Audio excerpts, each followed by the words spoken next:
right, let's testify, man. Oh God, you've done so much for me.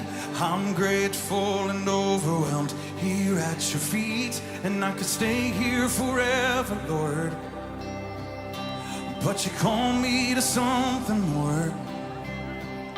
And I hear you say that you have a plan to use every broken woman and man to display just how good you are. We are your living pieces of art. What good does it do to hide away when all of my scars are a picture of grace? All right. So I will testify of the power of God. Tell the word of the hope I have found. You Lord, for my body was broken, my heart was made whole, and that's too good to keep to myself. So I will testify of the power of God. Oh, do you believe it? Has He done it for anyone else? I said, has He done it for anyone else? Cause the God that I serve, He's always at work. Has He done it for anyone else? So come on and testify of the power of God. Come on and tell the world of the hope we have found. For our body was broken, our hearts were made whole, and that's too good to keep to yourself. Come on and testify of the power of God. This is my story, this is my song, praising my Savior all the day long. I'm gonna testify.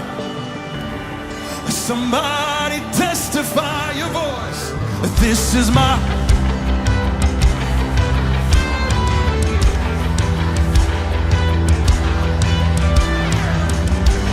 So I'm gonna testify. Somebody testify. Come on, take it out. Jesus, my champion, the victor of grace, the only one worthy of all of my praise. Yeah. So come on and testify. Oh, somebody lift Him high. Come on, testify the power of God.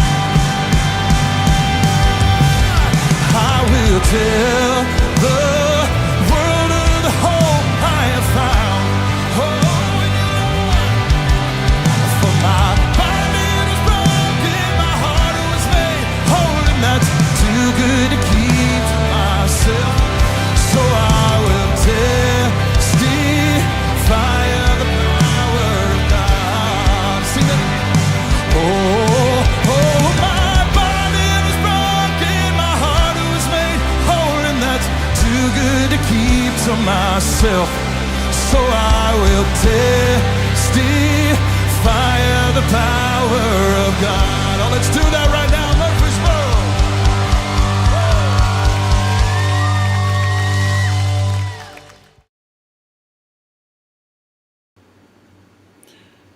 And good afternoon, everybody. I know I should be here in the morning, but I'm not. I was driving rather late last night doing the Uber thing. I didn't get home till about 5 a.m. It's been, unfortunately, a very slow week as far as the Uber, so it's been difficult for me to make enough to pay the basic bills this month, but we're getting by. And still recovering from the episode I had a few weeks ago with my MS, so that hasn't helped. And now we're in the middle of a heat wave. I mean, it is stupid hot out right now. I'm pretty sure it got into triple digits, and the humidity is just off the charts. So, yeah, forgive me. Not comfortable, not happy, and not rested. But then again, I wouldn't be salty if I was in a bright, chipper, happy mood. I don't really have a specific topic or anything to talk about today, so until somebody puts in the chat, I'll just kind of randomly talk about whatever's on my mind. Obviously, this week has been rather eventful with the United States attacking the nuclear facilities in Iran, the continued hostilities between Iran and Israel, you know, and it's just kind of a mess. I've heard some interesting stories on the Iran situation, and I do want to say this because a lot of you guys think that I'm unfairly hostile or critical of President Trump.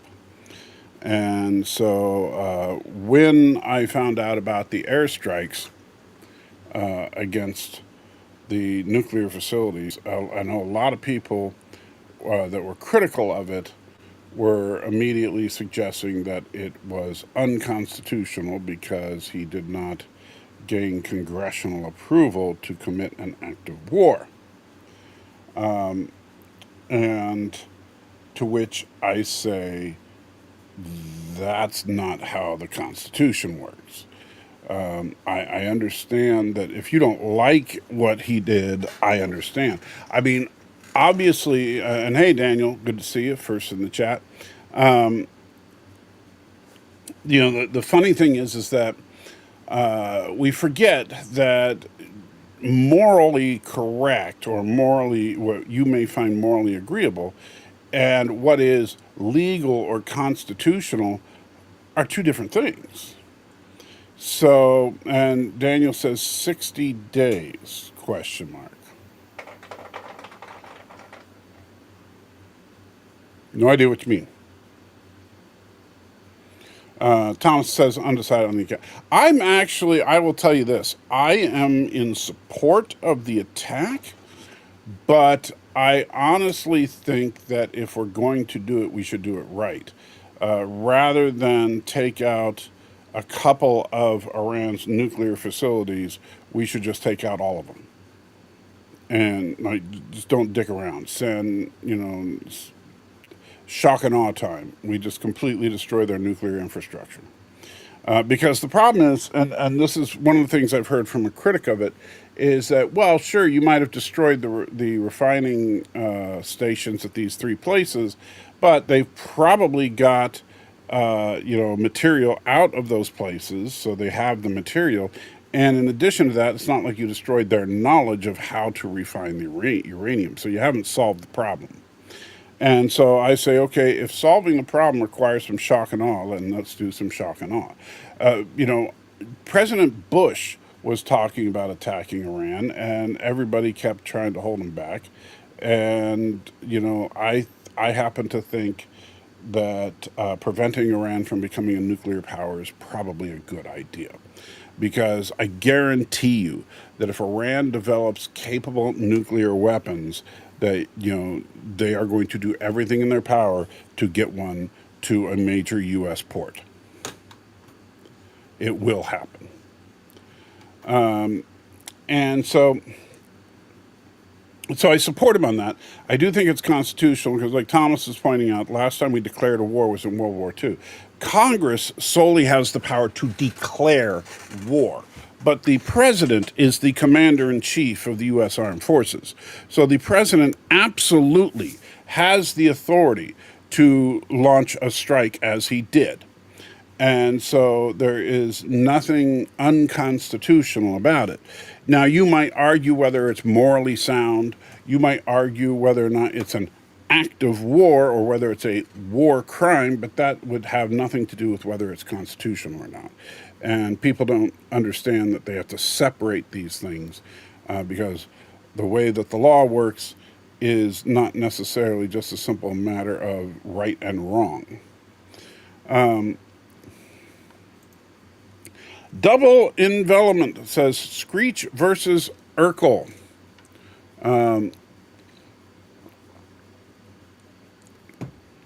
Round one, who can out-talk each other? Round two, who would win in a fight?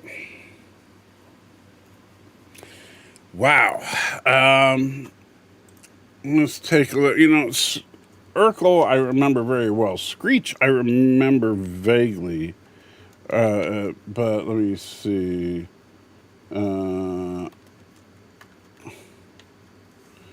So, Screech. Oh, yeah, from Saved by the Bell. Okay. So, I'm going to say this is going to go both ways. I think that in the talk off, Urkel wins. Because, things like did I do that are still phrases that people occasionally use. Nobody quotes Screech anymore. So I think in the talk off, Urkel is clearly the winner because he'll just say, did I do that? And Screech goes down. It's over. As far as a physical altercation, a little bit tougher, but if you look at the man that Screech grew into, I think I'd have to give it to him. Oh, Daniel saying the president may seek approval from Congress within 60 days of military actions. I heard. I don't know. I know that there are certain things like the president is supposed to, let the whatever committee oversees the defense and stuff, let them know what's going on, present his case for why they're doing it and everything. But even if Congress decides in the long run that they didn't consider this an authorized use of force, he did not violate the Constitution by sending the bombers. And Miss Moneypenny is feeding the grandbaby. Okay. That's good, I suppose. I certainly hope you're not breastfeeding the grandbaby because poor kid will probably starve to death. But I hope that, you're having a good time with your grandbaby. I'm just kidding. Sorry for getting weird.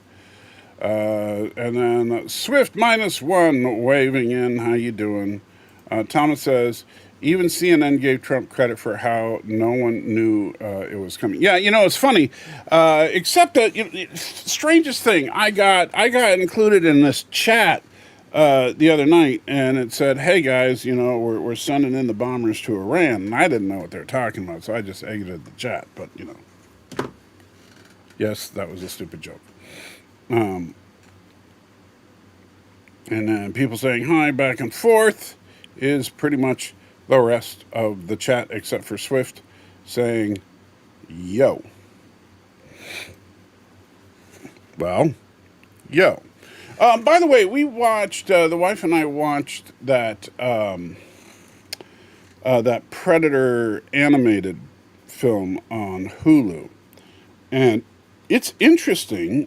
It's actually a different take on the whole Predator thing, where it shows the predators over the course of human history showing up several times and confronting different people. A female barbarian that was like a Viking, and a samurai, and then an American World War II fighter pilot. And in each case, the individuals were successful at defeating a predator and then were subsequently captured by the rest of the predators and stored. Yeah, killer of killer. Thank you, Daniel. Subsequently stored on ice and then brought to the predator homeworld for a special competition. And I won't spoil anything beyond that. And it's actually pretty interesting. It's not bad. Not my favorite animation style, but it wasn't bad. I honestly think the story is probably better than what we're going to end up with in Predator Badlands. So, hey, why not? And saw this last weekend. The wife and I went to see 28 Years Later. And I will tell you, yeah, it sucked. So don't bother. If it's like if you want a continuation of the story from 28 weeks later, you ain't gonna get it. If you want it to even feel like it's in the same franchise as 28 Days and 28 Weeks, you ain't gonna get it. The only thing it has in common with 28 Days and 28 Weeks is that there are fast zombies, but that's just one of the multiple varieties of zombies that we now have. And the other varieties of zombies, like the obese baby zombies and the alpha zombies, there is absolutely zero explanation for. And the funny thing is that, in 28 weeks, we learned that, after a brief time, the zombies all starve to death because, they eat human flesh. But these zombies apparently don't eat human flesh. They eat, like they stole this guy's fish and ate the fish. And there's absolutely no explanation. I get that at the end of 28 weeks, there was the zombie outbreak in Paris, but even that's just hand waved away. Because at the beginning, the text crawl at the beginning of this movie is, oh, yeah, there was a big outbreak of zombies, and everybody beat the zombies except the Brits. And so, the British Isles have been quarantined. And then they tell a story of some people in the quarantine zone that has nothing to do with anything.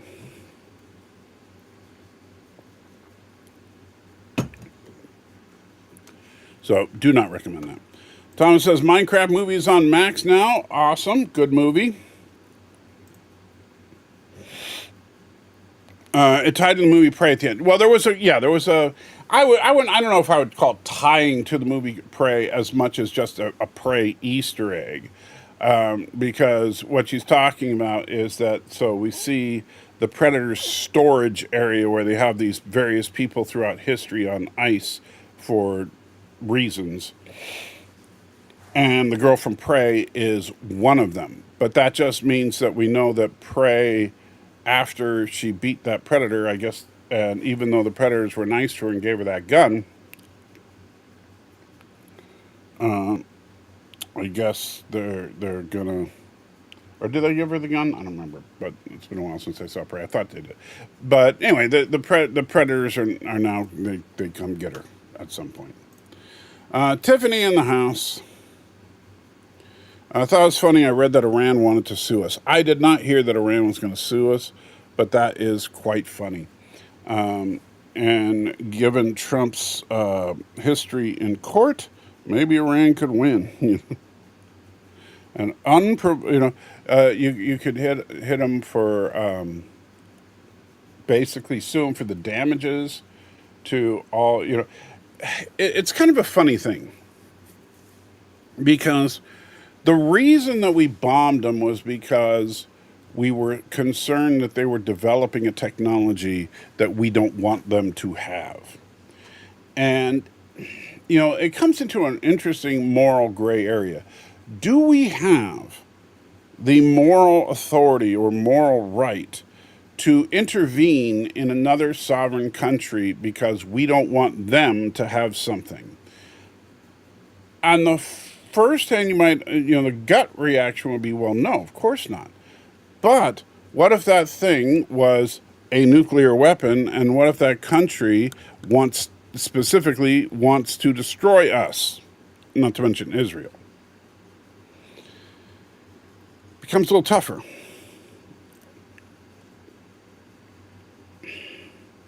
Iran went to court against us after we retaliated for one of our ships hitting a mine in the 1980s. Iran lost. That's funny. I did not know that. Already jokes that those judges who always block Trump telling him he must pay for the damages.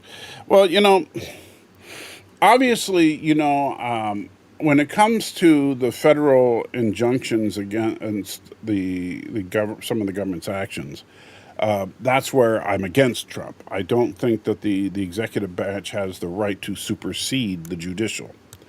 The three branches are supposed to be co-equal, and the judicial branch is kind of the last word on certain things, such as like the executive, like the judicial branch doesn't send troops to war, right? The judicial branch doesn't send ICE to arrest people. The judicial branch doesn't do much of anything except police the executive and legislative branches. That's their whole purpose.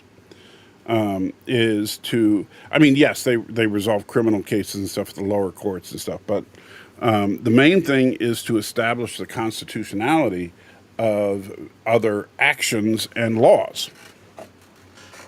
And honestly, like in the case of, deportations without due process, or deporting American citizens and stuff like that, I kind of have a problem with that.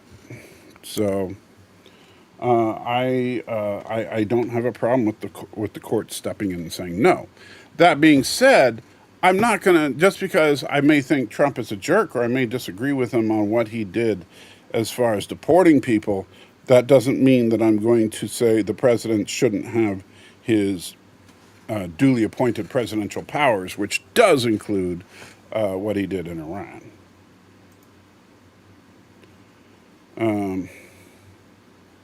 She never got the gun from. Oh, that's right. She got it from a bad guy. Thank you. In the movie Prey, that I knew she got the gun somehow, and so that would kind of make sense, because if she's on ICE on the Predator's home world, then that's how they ended up with the gun to give to, Glover in Predator 2.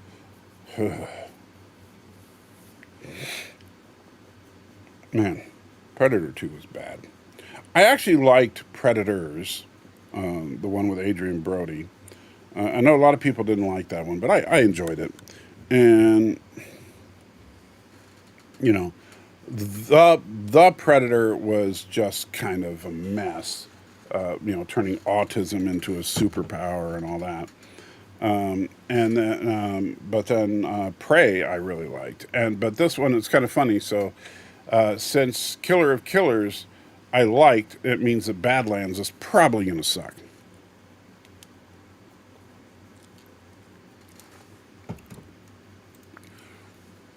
Thomas, being the history buff, Operation Praying Mantis was in 1988. Iran lost half its navy in a few hours. I did not know that.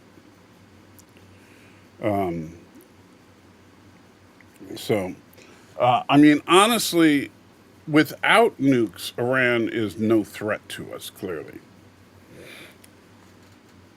And that's probably why we pretty much left them alone. But they've also been working very hard to try and develop nukes, like I said, at least as far back as the Bush administration. And I supported President Bush when he said we should bomb Iran. And I understand that, Obama wanted to take the more diplomatic route, but Iran is still trying to develop nukes. So I think that a world where Iran has nukes is not a safer world. So,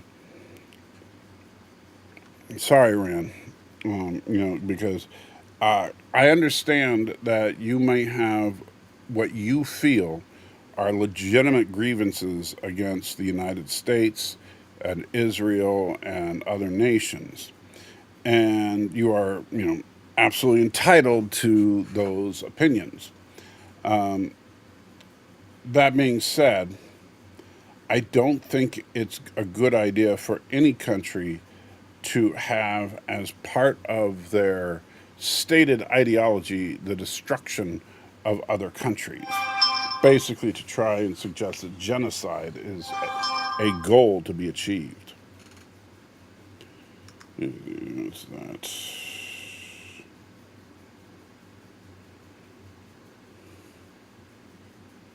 That's great. Okay.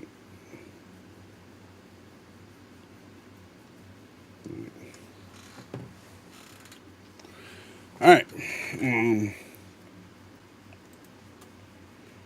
Iran is easy to defeat, but if other countries join them, it's harder. Honestly, the only time for the United States, given our military, and I know a little something about this, but the United States, given our current military might, even if the combined forces of pretty much the entire Middle East decided to attack us, that would just that would not pose a significant threat.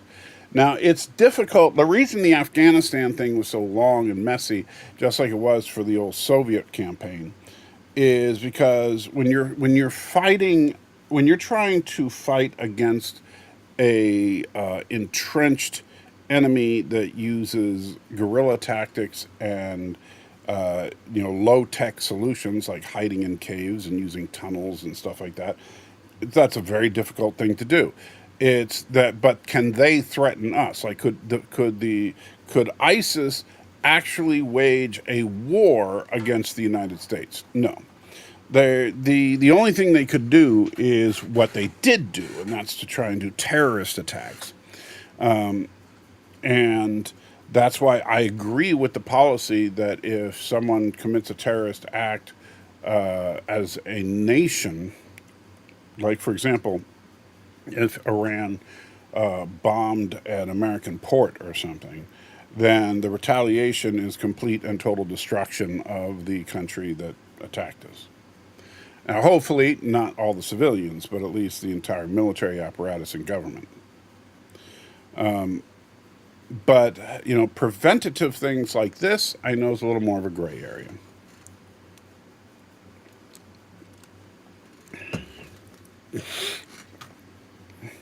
Captain Phantom Nerd in the house. How you doing? Tommy says the main problem with the U.S. within the U.S. are sleeper cells. Well, I would say this. Do I think sleeper cells are a massive risk in the United States? No.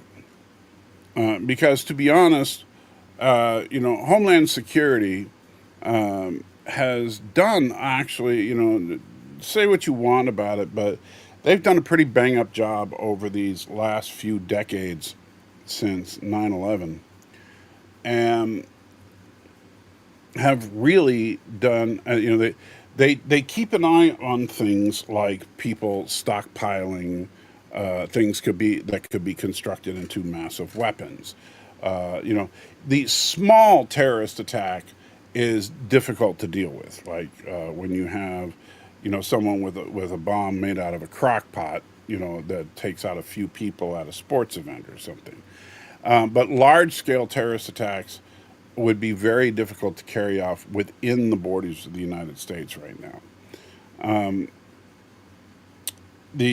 obviously after 9/11, a whole lot of security precautions were put. It's funny because my wife and I were watching the movie Airplane, of all things, and it's really funny to just think about the fact that it was common practice back before 9/11 that kids on an airplane it would be able to go up and see the cockpit, right, and check it out and meet the captain and stuff.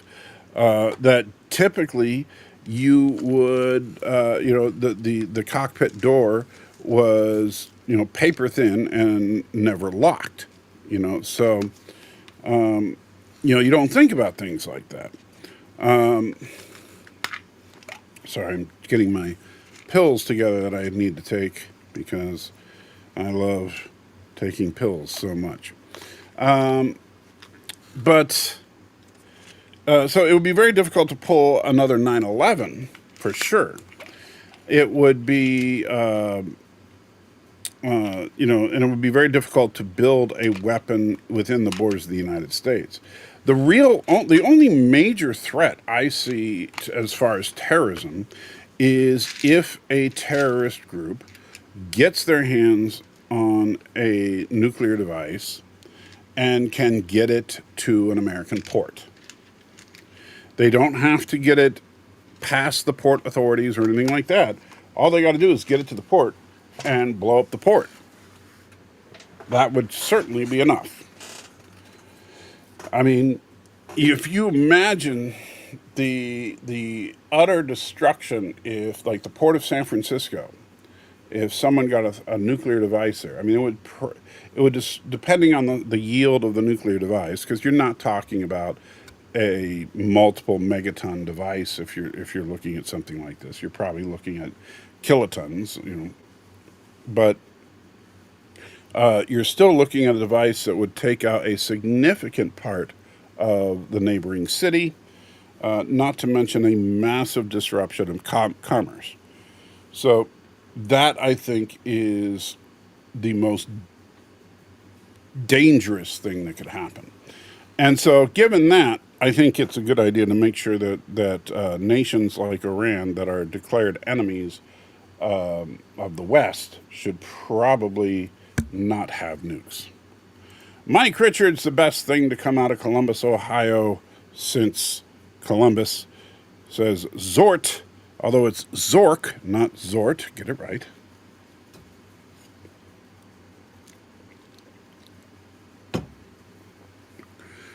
And let's see, Captain Phantom Nerd saying hi to Thomas. So everybody's saying hi to everybody else. All right, does anybody want to talk about something other than the bombing of Iran? Just wondering, because I've pretty much said everything I can think of on it. And it's so hot up here. Man, I have the little air conditioner on, but it's just not enough given the insane heat today. So if you guys aren't going to say anything, I'm going to wrap it up so I can go downstairs where it's a little cooler.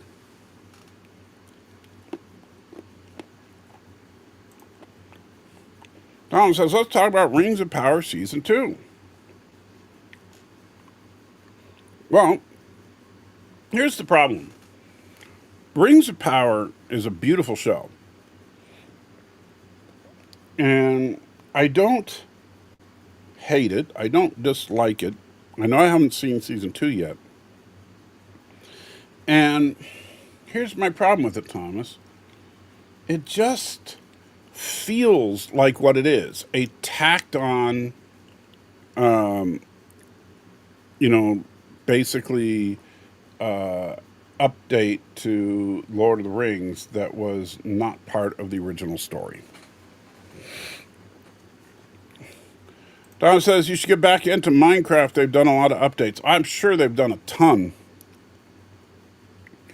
It's funny because watching the Minecraft movie, I'm like, wait a minute, can you do that in Minecraft? And I was informed that the only thing they really made up was the gun that the kid made, which I was thinking that's too bad because I think it'd be cool to have a gun like that in Minecraft.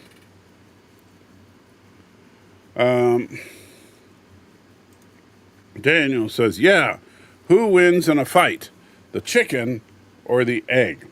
Well, that's an interesting one. Now, you would think that obviously the chicken has significant advantages. A beak that can penetrate the shell of an egg, claws, talons that can scratch into, like once the beak tears a hole in the egg, the talons of the chicken can just rip that egg apart. And the egg has almost no attack moves at all. It just kind of sits there, right?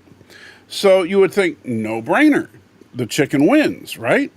Wrong, because you're not taking into account that the egg develops inside the chicken. And if the egg has decided that it's going to go to war with the chicken, very simple. All it has to do is turn itself sideways so that it rips the chicken apart when the egg comes out, and then the chicken dies. And Miss Moneypenny's sending a, I don't know what that is, emoji. Miss Moneypenny, you're just a little too obsessed with emojis. I'm just going to say it. As I take my next batch of pills.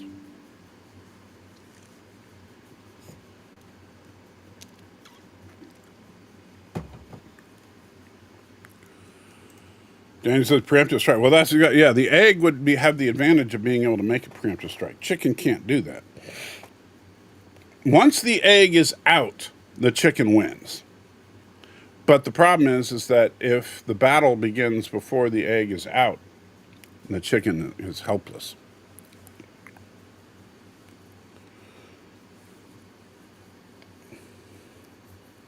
So, there you go. So, any other mind-bending questions, riddles, whatever? Oh, it's a chicken head. That's what that emoji is. Okay, I brought it up on YouTube so I could see the emojis a little better. That makes sense. Which, by the way, if anybody cares, Miss Moneypenny is now number 1 on the Crowns list with Daniel number 2, Captain Fatnum Nerd at number 3. Although it's interesting is that it doesn't actually show your username. It shows your handle. So, like for Daniel, it says, at Slayers Dennis, or however you say that. But I recognize the avatar, so yeah. Daniel says, Superman, is it going to go 1 billion? I think, no question, Superman will go 1 billion. I think the only real, well, it'll probably go 1 billion. Because I think that that Gunn is clearly trying to recreate the comic book version of Superman on film, and I think that's what's needed. I think that people try to stray away from the source material too much, and that's what drags these franchises down. If you look at Marvel in its the MCU at its peak in the first 20 movies, it was because every movie felt like a comic book from the late 70s, early 80s. Then when you get past Endgame, all of a sudden they were trying to make things more, shall we say, modern, and that's what killed it, in my humble opinion. All right, so Lore Reloaded asks a question. What if the Romulans had been successful in Star Trek Enterprise episode Unity, having the unification of Romulans, Vulcans, leaving Earth in the lurch?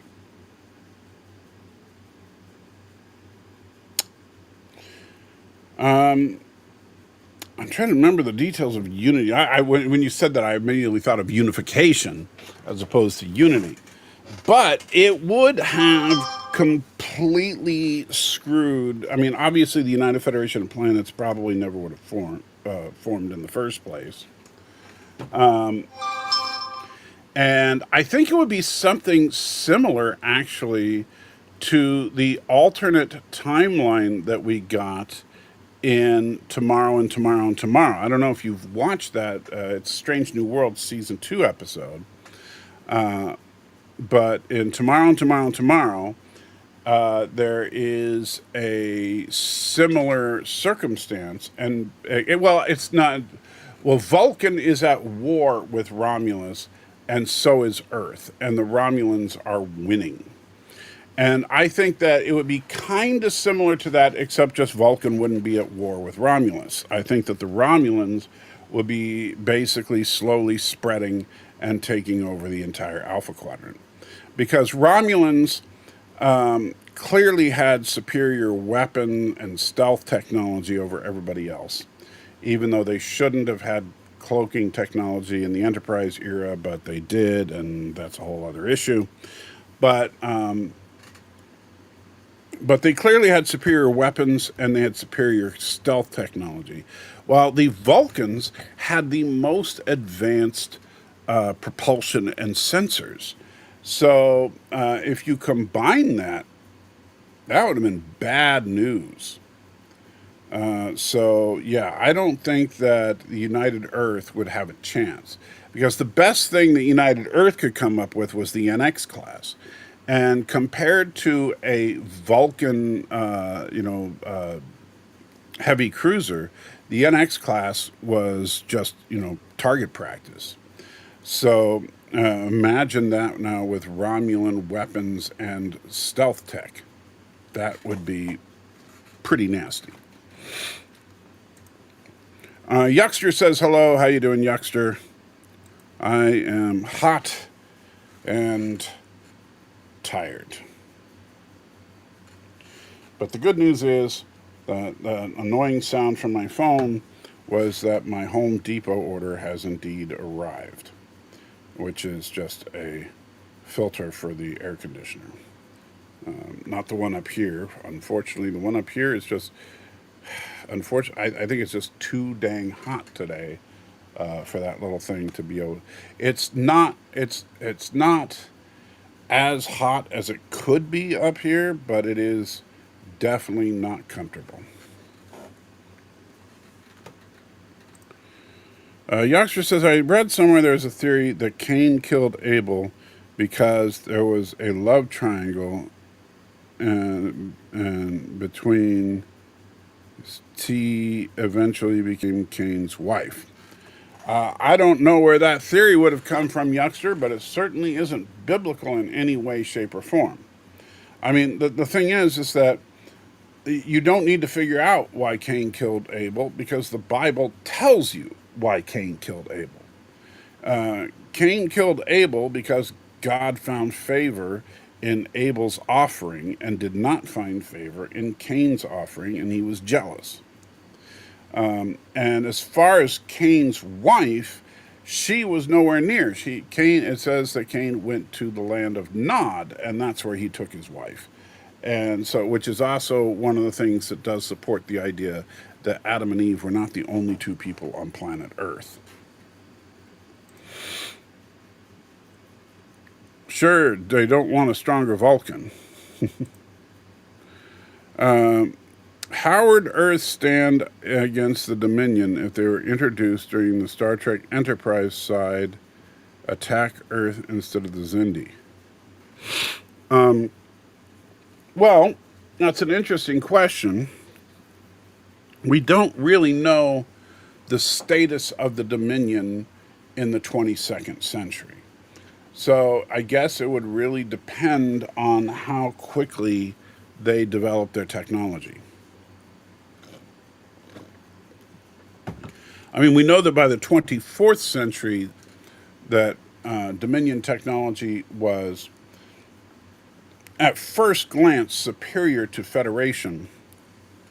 But then, with a few quick adaptations, they were pretty much equal with each other. So I don't. The only thing is that if the Dominion, because my understanding is the Dominion has been around for a long time. So if the Dominion attacked because there was no, there was no Federation, it was just Earth, and Earth didn't have a whole lot of starships. I mean, even at the end of season 4 of Enterprise, there were only 2 NX class ships, and they were by far the most powerful Earth ships ever built. So I would dare say that if it's would not go well. All right, looks like I'm caught up, but I'll give you guys just a minute. See if there's any more, because I don't want to cut you all short. Anything? Going once. Going twice. Making sure that, yeah, I see myself saying anything and now going once on the live stream, so I'm pretty sure you've heard that. So since nobody is saying anything, oh wait, Laura says, hold on. Okay.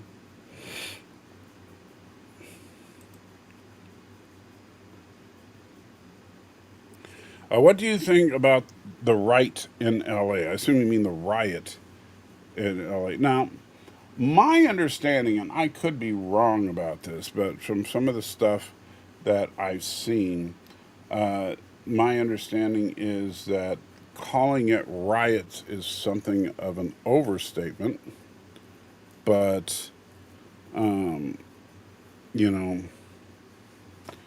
LA's got a riot at least once a decade. I think it's in their city charter. And Laura says to hold on because he's going to look up information to mock me. Mock away. I'm not sure exactly how he's going to mock me. Trek Reviewer says, hi, how you doing, Trek Reviewer? We're just talking random whatever. And I'm waiting with bated breath. Okay, the Dominion existed at least since 400 CCE. I don't know what you, I assume you mean BCE or BC, which is the proper way to say it. If and maybe so, but we don't know the state of their technology in the 22nd century. I'm not saying that they weren't big because they're bigger than the Federation in the 24th century. I'm saying that I don't know how advanced their tech is. We don't know. There's at least in Star Trek canon, unless you can pull something out of your butt that I don't know about, Laura. As far as I know, in Star Trek canon, there is nothing that indicates exactly when or what the level of technology is as far as over the course of history with the Dominion. It's possible the Dominion developed technology right up to what they have now, 1,000 years ago. It's also possible that they were living at an enterprise tech by the time we were in the Lost era. We don't know.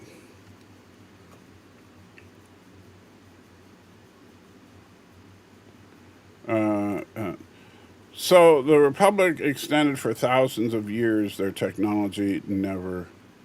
So the Republic existed for thousands of years. Their technology never got better. Yeah, but that's Star Wars, where for whatever reason technology never improves. Mocking by a guy who can't say shields correctly. This should be good. CE, not CCE. I know that CE is for current era, but it's actually AD. And by the way, the only reason I'm a stickler for BC and AD has nothing to do with my religious preferences. It has to do with the Gregorian calendar. And I stand with people like Neil deGrasse Tyson on this, who, of course, is an atheist and uses the terms BC and AD because the Gregorian calendar is the calendar we use, and the Gregorian calendar is based on, the death and resurrection of Christ. So even though you may not believe in the religious aspects of it, that's what the calendar signifies. And if you just change it to CE and BCE, the problem with that is that just sounds like a spoiled brat that doesn't want to admit that the other guys came up with the calendar. And I'm not saying you're doing that, Lord, but I'm just saying that's why I won't use CE and BCE. Laura says, I would argue the Dominion was established and unified 1,000 years before the Federation, so at least have some advantage. Possibly, but for all we know, that, they were flying around in, ships that look like Buck Rogers right up until, 6 months before Deep Space Nine. Then they had a massive breakthrough in technology. We don't know. Star Wars has fluid space, so it's hard to compare the battle with the Federation universe. What are you talking about? Star Wars has fluidic space. What do you mean?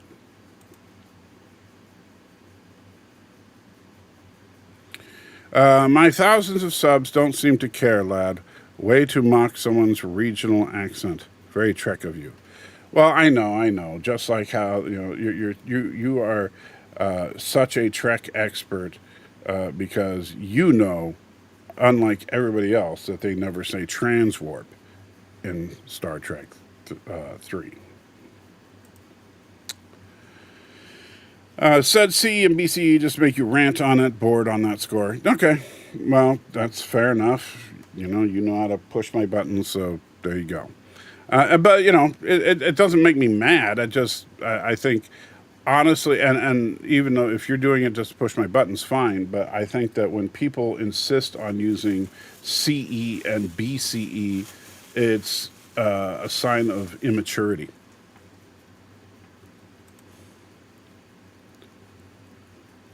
Where you could have been lying and the Dominion was only 19 years old. Well, that's true too. But I mean, even if the Dominion is 1,000 years before the Federation, that doesn't mean that because you certainly, I would assume you would agree, Lore, that the Dominion it doesn't have 1,000-year edge technologically, because while the Dominion weapons went right through Federation shields in their first encounter, and other than that, their ships were not, insanely super mega uber. It's just that the problem is that if they can plow right through your shields, you're going to be screwed really fast, as we saw with the late USS Odyssey. However, by the end of the Dominion War, and it's not like Federation tech actually improved all that much throughout the course of the Dominion War, but they made a few adaptations to their existing equipment, and they were able to quite easily compensate for the phased polaron beams and stuff. And that's why they had to bring in the Breen weapon of doom, because all of a sudden the phased polaron weapons were not a threat anymore. Thomas says, look at our own world for sudden increase in technology. That's true. 100 years ago, 1925, biplanes was cutting edge technology. People were cruising around Zeppelins. So people were still riding around horse and buggies, depending on where you live.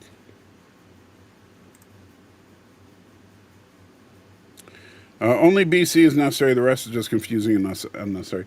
I think, yeah, I think that putting, the like I said, I think CE and BCE is just a way for atheists to say, we're going to try to take religion out of the dating system. But all that does is remind people of what the dating system is really all about. Laura says, I think fact that their tech equalized speaks to why slaver states don't work. The subjugated states didn't really want to improve, nor was the knowledge passed effectively. That's possible. It's also, I think what's more likely as far as the Dominion is that they were more concerned with genetic manipulation than technological improvement. So the existence of the Jem'Hadar and the Vorta was more important to them than having, outrageously advanced tech. So, granted, I know you disagree, but, it's like the only super really advanced technological species that we've really seen a lot of in Trek, as far as way ahead of everybody else, that we see more than once anyway, would probably be the Borg. The problem is then they nerfed the Borg because they realized they made something too powerful. Laura reminds me of George Priman, who is that Starfleet officer who does not realize that most of the command crew were missing and move along home. Okay. And Laura, trying to be condescending, says, "You don't remind me of anyone at all, Trekavure. Not even sure who you are." I'd argue the Q is also the most advanced tech-wise.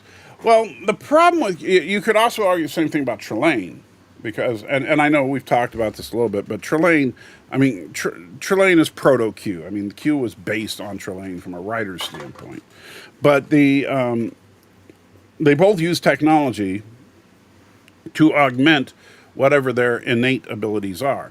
The problem is we don't really even know what the innate abilities of a Q are. So, which I think is interesting. It it does seem that the Q talk of themselves as being omnipotent, but they're clearly not. And so the Q are definitely the very definition of an unreliable narrator when it comes to gleaning information about the Q. The only thing we can really determine looking at the Q is what have we actually seen them do. And to be honest, they're not that impressive as far as what we've seen them actually do. Now, I know a lot of people like to point out in the Q in the gray, I think it is, where they had, muskets or whatever that blew up stars, apparently. But did we actually, correct me if I'm wrong, but I don't think we actually ever saw this happen. We only heard the Q basically take credit for it and say that they could do it. So Gorilla's in the house says, hashtag Gorilla Raid. Just got done with Mystery Movie Night. Since it's tornado weather tonight, it was only appropriate that we watched Into the Storm. Very good. I missed Mystery Movie Night with Matthew. That was so fun. If we want to bring up Q, what about Apollo or the Metrons? Well, as far as, if you're talking power level, I think Apollo is definitely on the lower end of the scale. From what you have to base it on what we've seen them do. Apollo clearly has significant power, but we've never seen him be able to affect anything much beyond the orbital range of Olympus. And even in a direct, full frontal assault, at best, was stalemated with the USS Enterprise for a little bit, and the Enterprise actually won that confrontation. So Apollo is not as powerful as a 23rd century starship.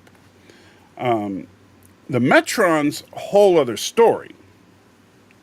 But and the funny thing about the Metrons, we don't know much about them at all, except that they're vaguely humanoid in appearance and that they are immensely powerful. We don't know, like, when they stopped the Gorn ship and the Enterprise from outside of their solar system, which is something we have not seen anybody else really do, then we don't know if they did that through technology or through some innate ability. Same thing like when they teleported Kirk and the Gorn and all the various things that they did. We don't know how much of it because it was just the Metrons using their tech versus the Metrons were actually doing it with their minds or something. When Q called Picard his favorite and gods have favorites, I found it cringe. Yeah. Greg says, manifesting reality is pretty impressive. Manifesting reality is pretty impressive. Well, if you're talking about things that Q or whatever have done, has he manifested reality or has he manifested illusion? Because manifesting illusion that's every bit as real as anything around you, the Telosians can do. Fluidic space is more dense, so weapons and propulsion is slower in Star Wars Galaxy. Star Trek ships would face similar laws of physics limitations in Star Wars Galaxy. That's really interesting, double envelopment. Please show me the canonical resource that shows you this. Or is this just some fan explanation for why some of the silly things in Star Wars? We did through a scene fade. Cannon goes off and we cut to star exploding. Okay, I'll take your word for it. But then again, them using a device to shoot at a star and it exploding is no more powerful than what Soren did in Generations.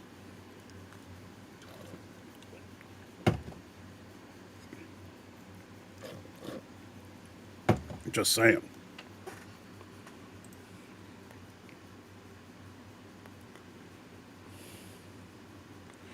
Grill says, can you add Larry Bartell's Be Yourself Adventures to your prayer list? He has major heart surgery next week. Absolutely. Let me bring up my list here. And man, not awake. There it is. All right, so Larry Bartels.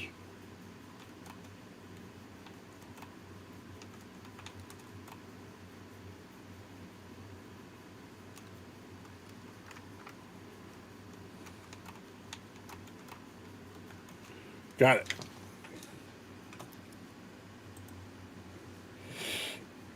My knowledge on the original series is very limited. Was the first Federation more powerful technologically? We don't really know the extent of. We know their ships are huge. I would say they're definitely more advanced than 23rd century Trek. As far as because if it was if it wasn't for the fact that they were friendly, they could have easily destroyed the Enterprise.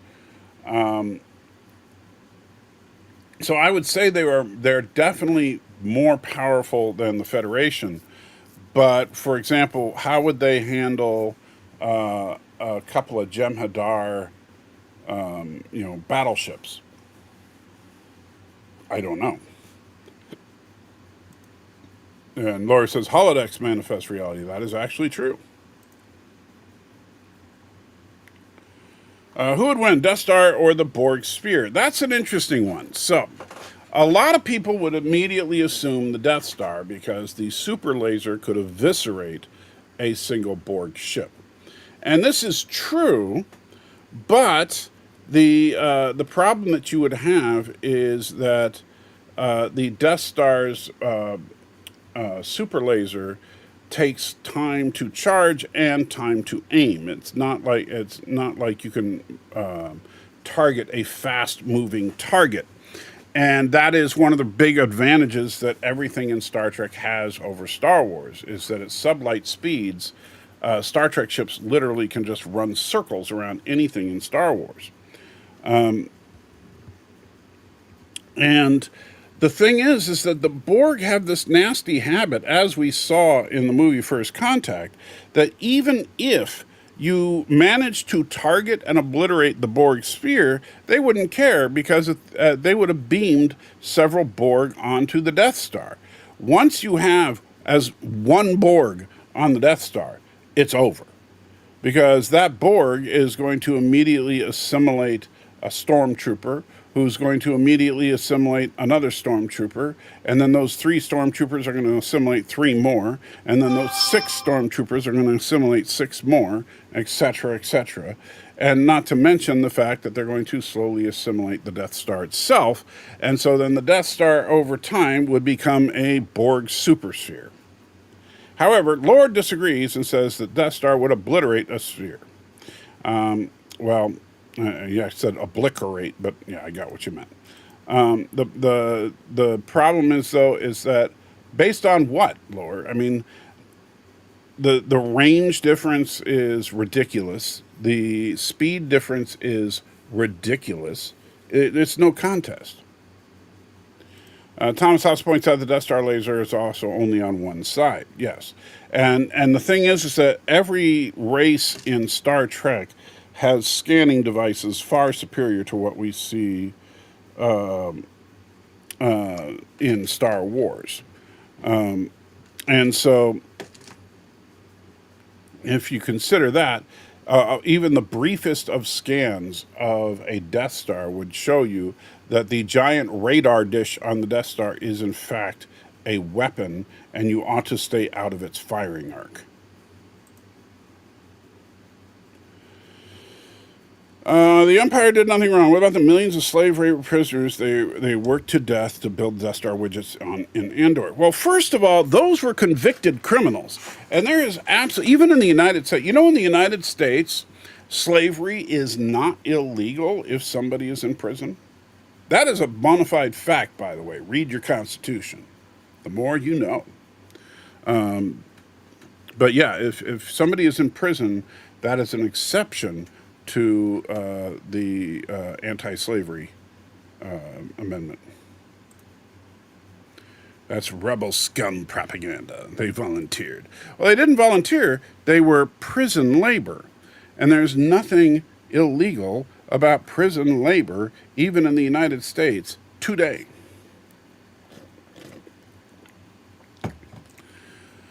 We see it destroy a Nebulan B that's 300 meters in diameter. The sixth sphere is 600 meters.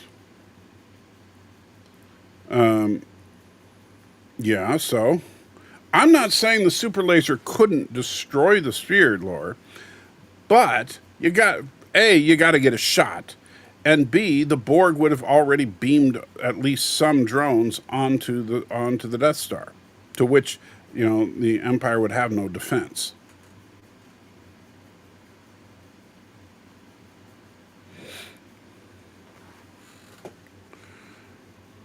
And Laura says, the starting base pay of a prisoner is 17 cents. Not joking.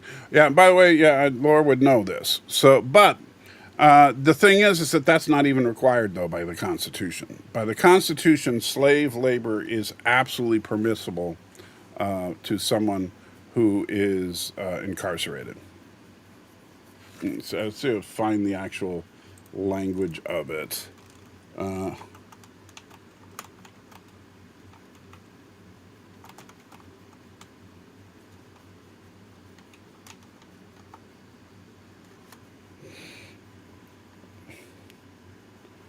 All right, so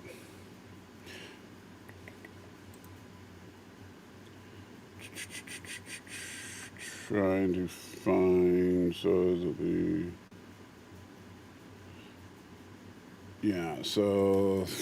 13th.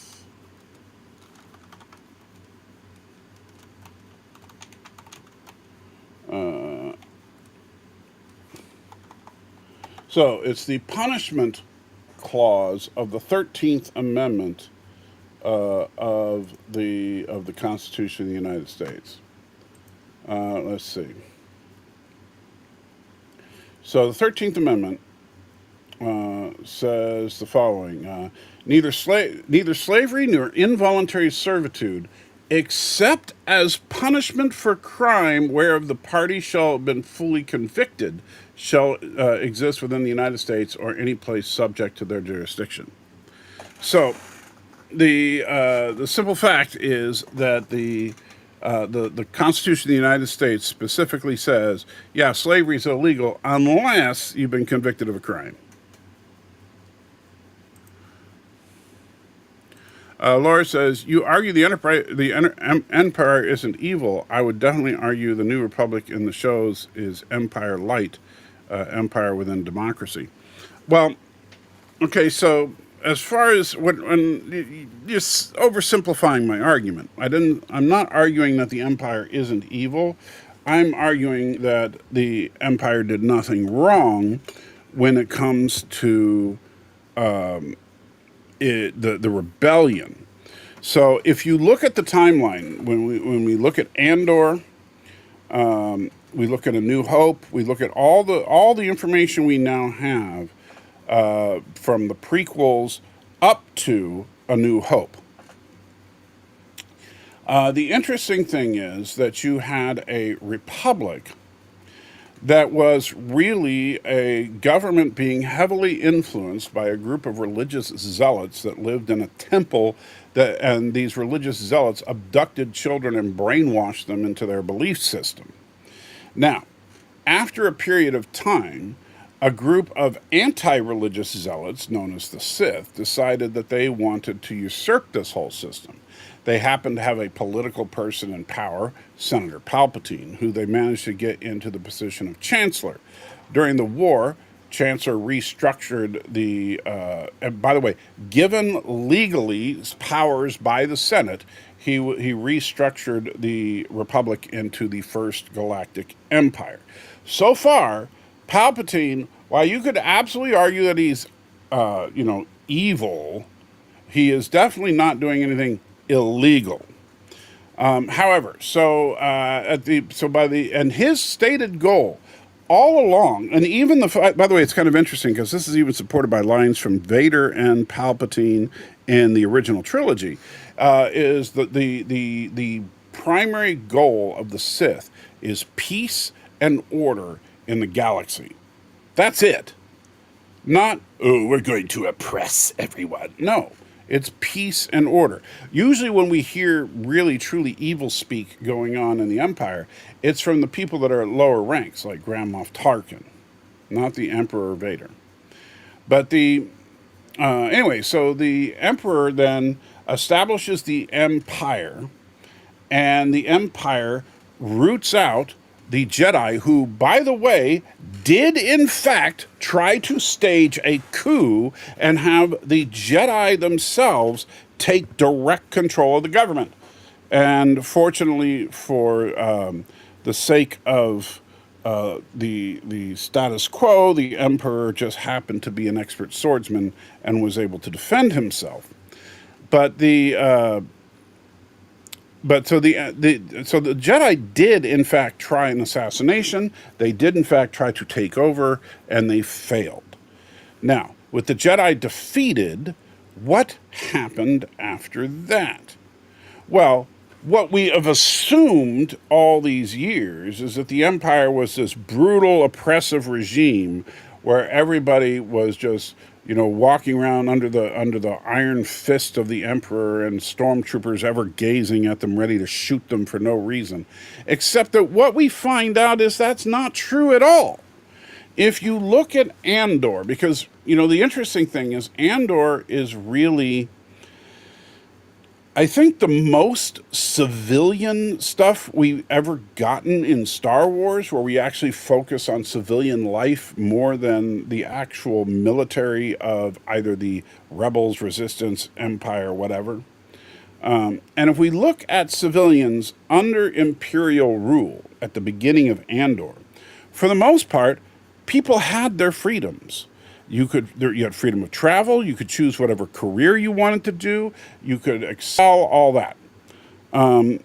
And we also find out that two terrorists, Luthen and Saul Guerrera, were plotting purposefully, and this is in the dialogue of Andor Season 1, they were plotting purposefully to do surgical strikes against the Empire. In other words, terrorist attacks against Imperial targets, civilian and military, and in order to incite the Empire to establish martial law.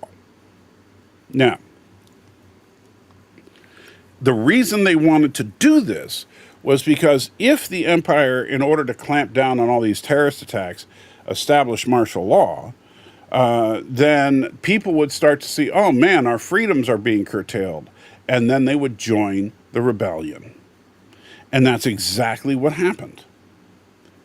And so, yes, if you take Andor and into account with everything else that we have, the Empire did nothing wrong. And in fact, the truth is that the reason that the New Republic failed is because they were built on the same corrupt system as the Old Republic.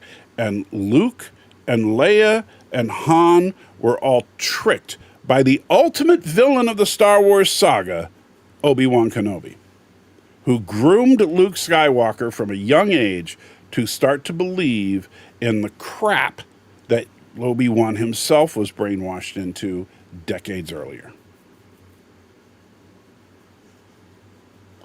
And I rest my case. Laura's known that prisoners get paid. It's because him dressing as a woman, asking people about Jesus. It has something to do with that, yes. The problem in the movies is everything on the back end to common citizen. We see the Republic go into an endless war that decimated planets, and the Empire reforms the Republic and stops the killing as long as you play by the rules. You see, but now that's kind of interesting you say that. You added one sentence that is completely unwarranted. As long as you play by the rules. You're assuming that the Empire was oppressive and evil. And you're only assuming that because you saw the original trilogy and you know what's coming. But if you actually look at it objectively, there is nothing to say that there was anything oppressive about the Empire after they stopped the killing, which they did do. They kept extending the prisoners' sentences and kept changing them to another widget factory until they literally died. That's not prisoners. Well, sure it is. Just ask Donald Trump. Gross says, I'm going to rewind farts from the beginning. All right, I'll see you later. And Laura says, oh, wow, transphobia on this channel. How bizarre. Oh, because, the fact that you're trans. I don't think he was being transphobic about you, Laura. I think that he was talking about the fact that you were committing the crime of solicitation. So I think you're getting a little defensive. And it's so typical of a lefty like you, who everything has to be about trans, right? No, it had nothing to do with trans. It had to do with the fact that you were committing a crime. MIA says, hey, man, I'm new here. What are we talking about? Well, at the moment, we're talking about Lori Loaded's latent transsexual problems, as well as the fact that the Empire did nothing wrong in Star Wars, and other random topics. Whatever if there's something you want to talk about, bring it up, because,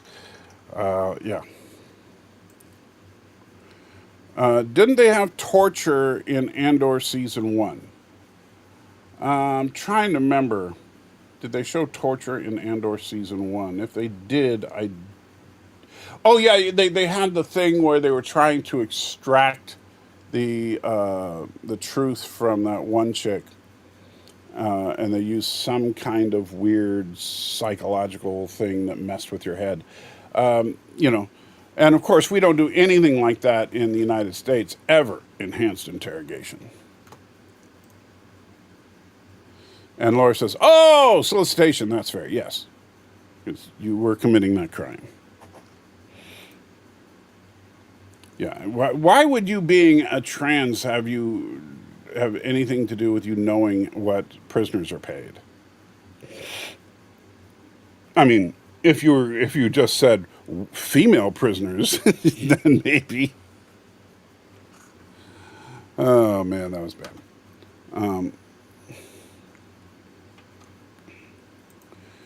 The floor of electric death is unusual punishment. In our in the United States, that is 100% true. That's all I can say. In the United States, you would be right. But in the Galactic Empire, apparently that's an effective means of security when you have a lot of prisoners in a relatively confined space with relatively few guards. That's actually a very clever way to deal with it. They were showing her Strange New Worlds musical episode. Huh?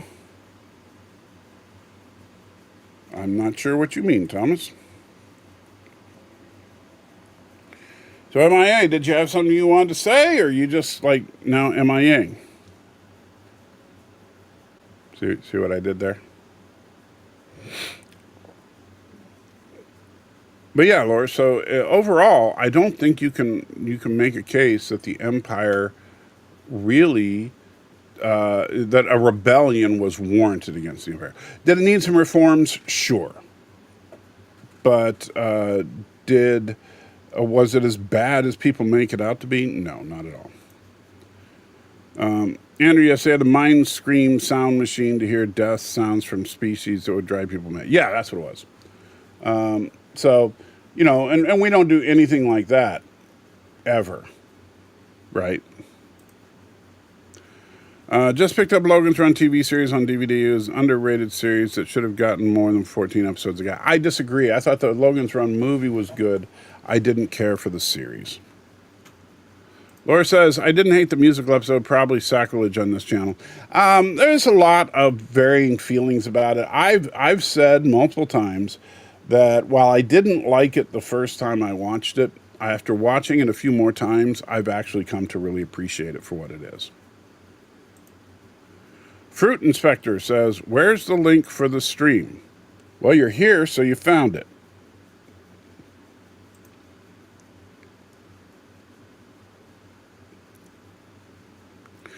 I'm just confused as the politics of Star Wars. Never watched Star Wars, but I like talking about politics and religion.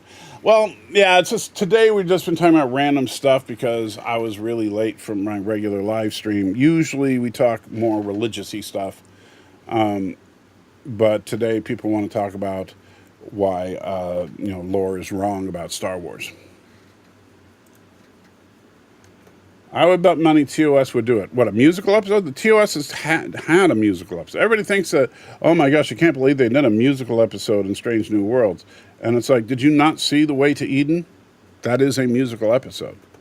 There are multiple full songs in that episode.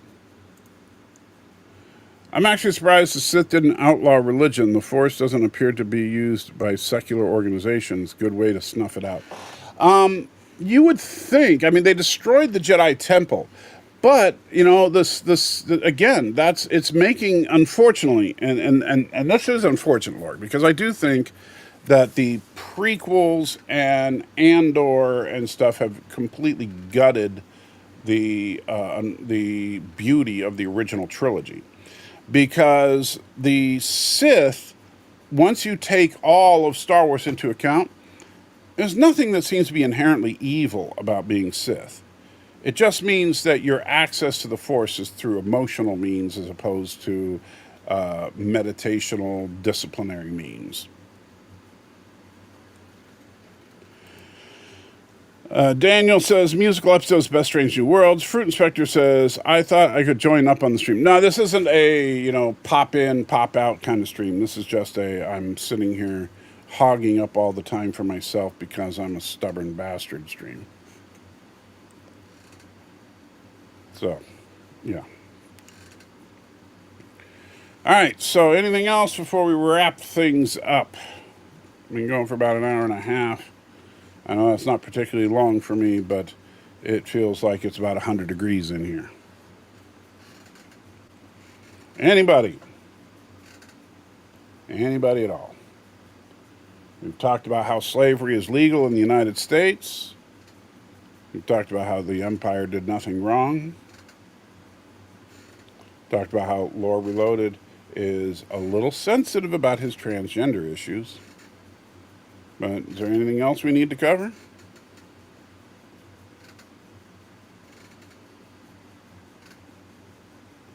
Double says, the Imperial Senate would censor and arrest senators that spoke out against the Emperor. They also bug senators' offices to monitor their private communications. Okay, so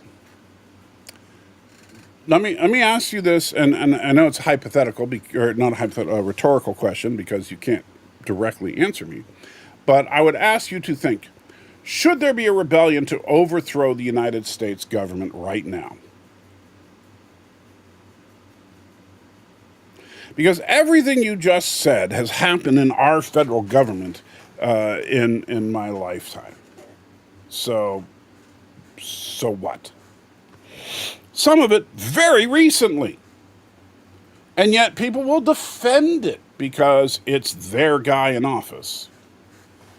So, and I'm not just talking about Trump here. I mean, Trump has done some of it, but so have other presidents from the other major party.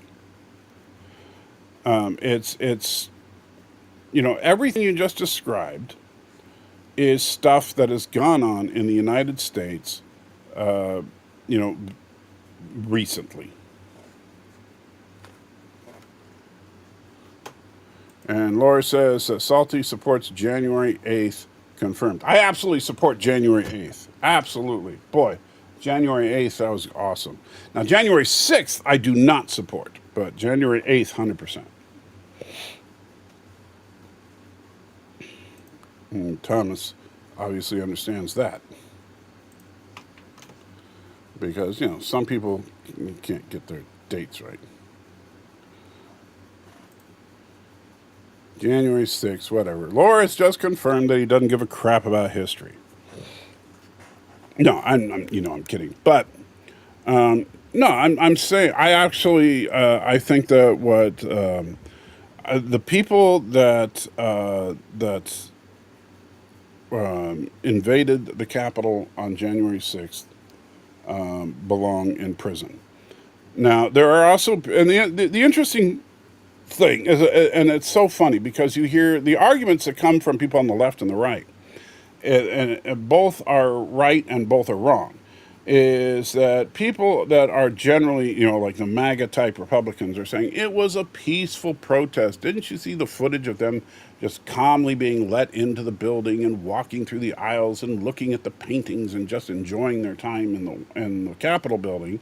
And then you have people that say these were rioters and violent people that were attempting to overthrow the government and were attempting to actually stop the certification of the vote and threaten the very life of the Vice President of the United States and the Speaker of the House. Both of those statements are true. What's not true is that the other side didn't happen as well, because some people were let into the building probably by some, White House cop that, kind of liked what they were doing. And those people came in and didn't really, break anything or anything like that. Those people, I would have no problem not charging any of them. However, on the other side of the building, the people that were smashing windows, that were crushing their way into the building, that injured several of the Washington, D.C. police, and I don't care what you say, yes, some of them were injured, all right?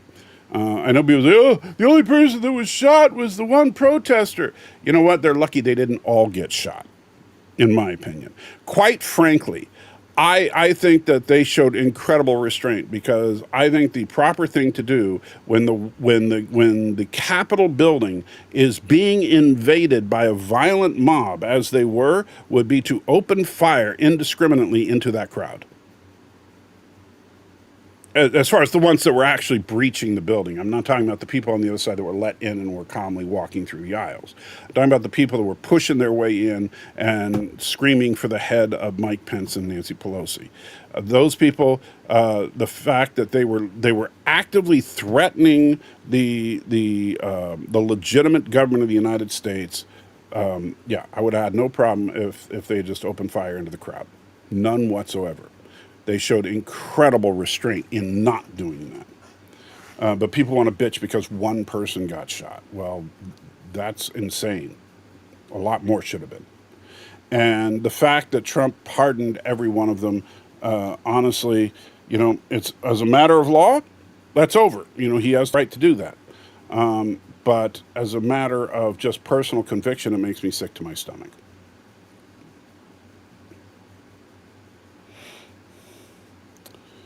Let's see, Laura says, I'm not saying January 6th is right, but I mean, and no, that's not what I said. Laura doesn't know the dates. Maybe you should start dating. What's funny is one of the guys convicted for January 6th, we had on one of our political streams. Wild to think about. Did we really? I did not know that. Dude by the name of Baked Alaska. I vaguely remember that name, but I don't. I didn't know we'd talked to that person before. Obviously that was years before it. So next riot in LA when riders throw bricks at police outside federal building, they should open fire. Not necessarily. And like I said, there's a difference between, okay, so if you have a protest crowd in the streets and someone throws a brick, if you can ID the person who threw the brick, and that's the tough part in a crowd like that, then that person absolutely needs to be tackled and shown no restraint whatsoever, because you're in a very volatile situation, so you don't want to take any chances. But you very quickly incapacitate that person and bring them in.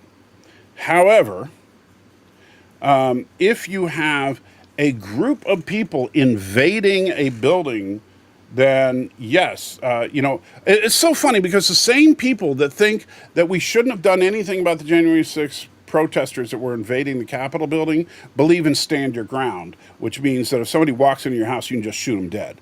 Well, I'm sorry, they walked into the house.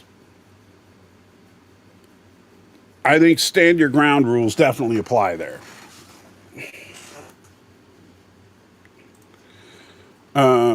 When a senator gets arrested for speaking against emperor that seized power through a coup, when did that happen in our world? The president is not an emperor. Star Wars government is way different. Well, I'm not saying that there's an emperor, but first of all, he did not seize power through a coup. He was given that power by the Senate. And the Senate still existed, by the way, all the way up until A New Hope, which means that the Senate still existed and still had at least some power all the way up until after the events of Andor. And in fact, in the end of season 2 of Andor is really the first time we see the Empire actually behaving badly. Throwing a brick is lethal force by response by lethal force is justified. Throwing something like cakes or rice is different. Or in that and at trans in prison. Well, yes, but when you're on the street, as far as street police work, if somebody throws a brick at you, is that technically lethal force? It is. However, unless they are standing by a pile of bricks and they have another one cocked up and ready to go, you do not have the right to just shoot them. Unless they are then fleeing from you. Then you can shoot them. You have to. A police officer can't just use lethal force because lethal force was used. There has to be an imminent threat of lethal force or significant body harm to you or someone else. So it doesn't even have to be lethal force, but yeah, if someone's going to throw a brick at you and you shoot them, that's completely justified. But if someone threw a brick and missed, and they don't have another brick to throw at you, then you need to use non-lethal methods. Now, I understand when you're trans in prison, it's a little different. But that is also a very different scenario.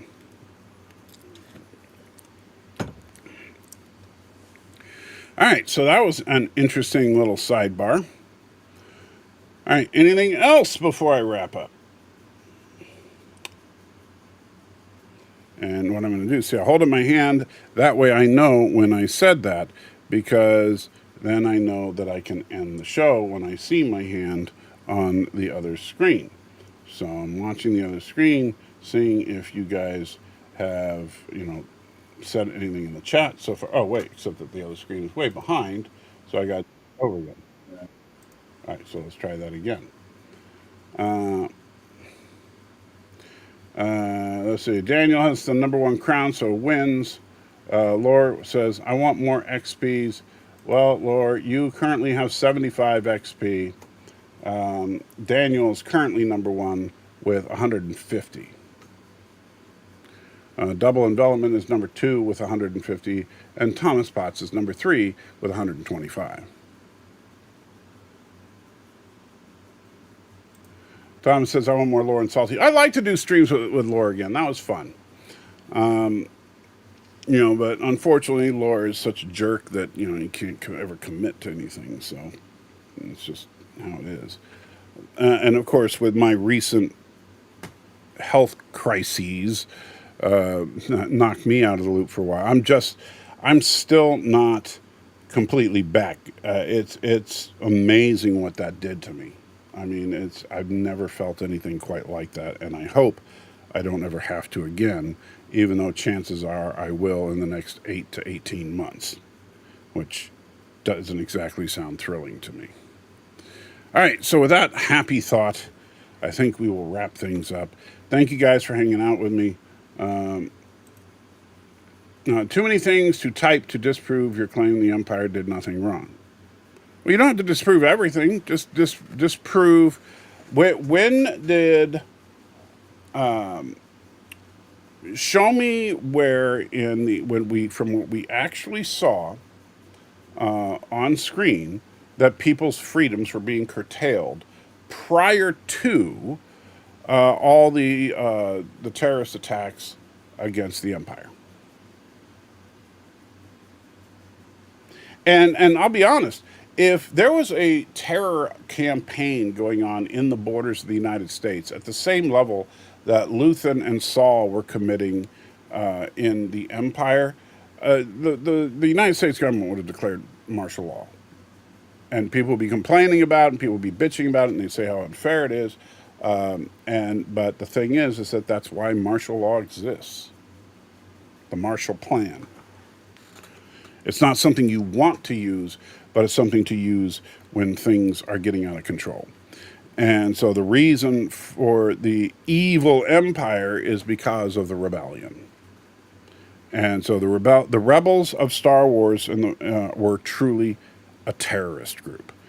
And they managed to overthrow the legitimate government. And by the way, the funny thing about all this is that, and I thought it was odd because, the prequels, of course, were written and directed by Lucas himself.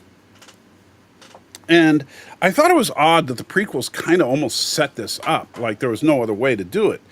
And yet, then I saw a fairly recent, I think it was, if I remember correctly, it was a dialogue with James Cameron and George Lucas. And I think I downloaded it to use it for a video in the future. But James Cameron basically compared the rebels to ISIS and other terrorist groups. And George Lucas said that's absolutely right. And in fact, his vision when he wrote the original Star Wars was that they were the Viet Cong. And so he 100% believed that the rebels were terrorists trying to overthrow the legitimate government. But Lucas himself was one of those, screw the man. Even though he is the man now, he still seems to think that he can say that as a multi-billionaire, but whatever. So, yeah. And Daniel says, I am your number one guy, Jack. And you